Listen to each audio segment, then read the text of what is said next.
Hey, everybody. I just thought I would pop in.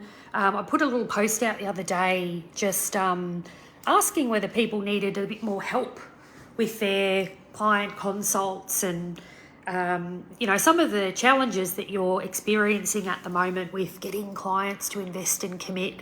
At the moment, I know that it has been challenging and we've got clients behaving in different ways at the moment with maybe not investing as much as they used to or stretching out their appointments and really the way to manage some of that dynamic. Hang on, let me just kill this so I don't annoy everyone with a little thingy.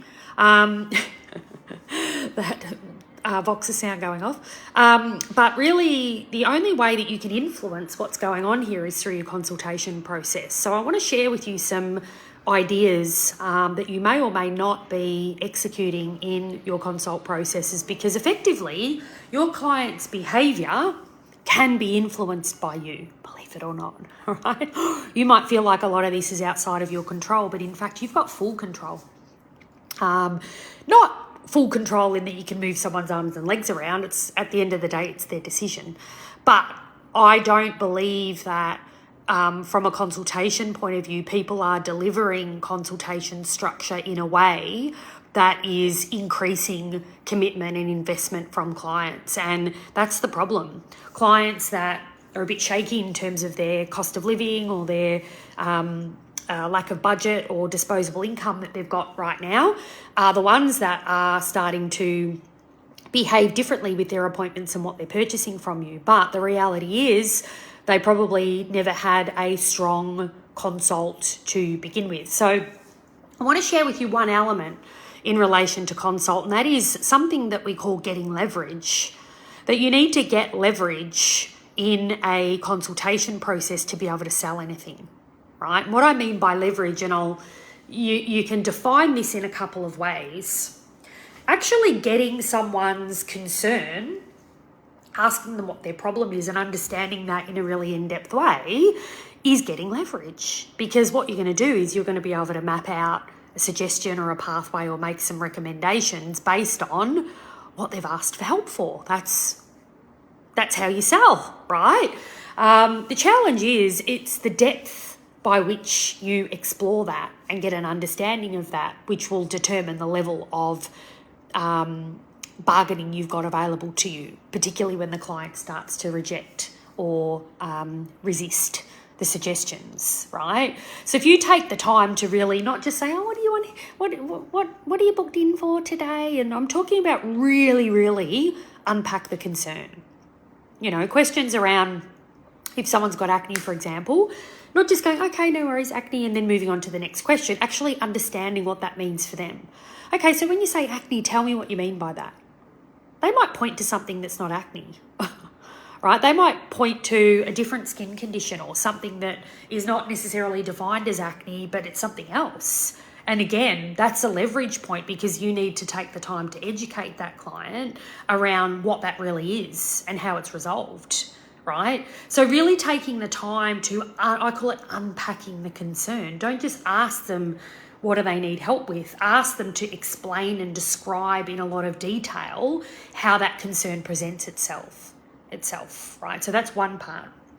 The other part of getting leverage is by using something that we call a skin rating or a hair rating or a beauty rating, right? Actually rating the level of, content that they have when it comes to their concern. So you can use a question like, if you were to rate your hair, skin, brows, lashes right now on a scale of 1 to 10, with 10 them being absolutely amazing, perfect, don't need any help, to 1 being terrible, awful, worst it's ever been, hair, skin, brows, where do you reckon you'd rate yourself right now? Right now, where they rate themselves gives you another leverage point as to making suggestions or recommendations as to how they might be able to move themselves up the scale. So if you have someone that only rates their skin a 2 out of 10, terrible, right? Worst it's ever been.